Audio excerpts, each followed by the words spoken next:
morning, barristers. I'm here in front of City Hall where, as you can see, many students from around the LAUSD have joined together to fight against HR 4437.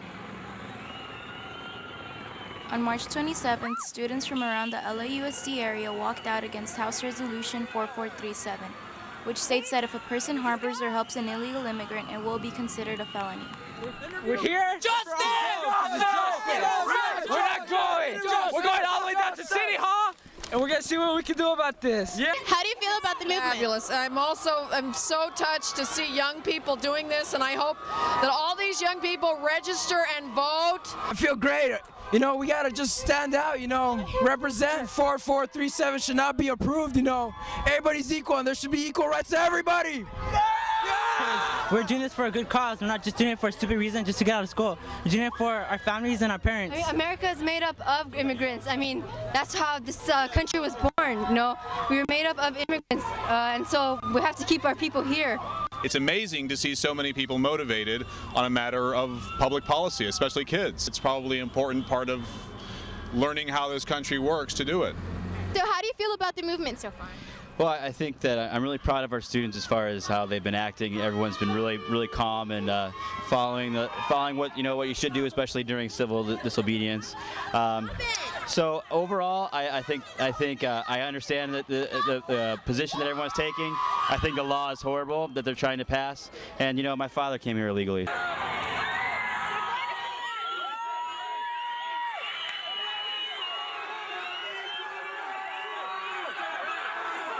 The students marched from their home schools to City Hall to get their voices heard and attempt to resolve the issue at hand.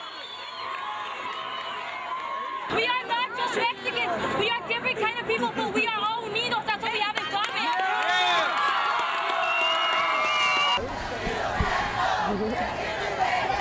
I'm the president of the City Council. I want to welcome you to City Hall, first of all. Welcome here. This is your City Hall. Secondly, I want to thank you for standing up for your rights and standing up for the rights of all immigrants. Well, you know, the students have always been the ones who have led the movement, whether it was the Chicano walkouts, whether it's been some of the anti-war movement. So this is just, you know, students following a great tradition of making folks like us follow. Today, we're united to stand up for an American principle that all people should be treated with dignity and human rights. This nation was built on the backs of immigrants. Yeah!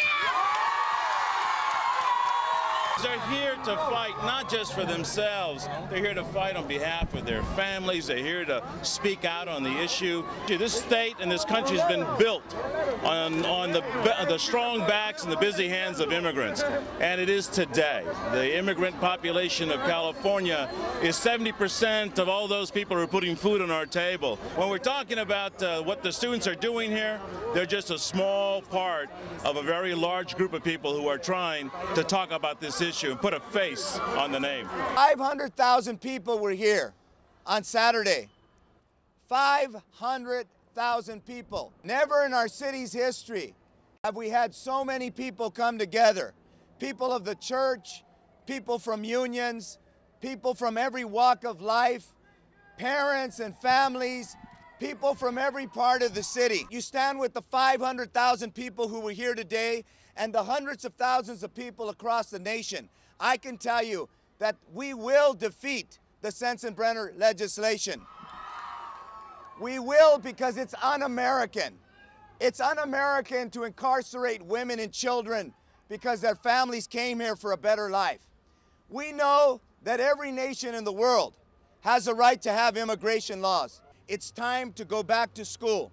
But in your schools, work. I want you to work to educate the other students about why it's so important for us right now. Educate them.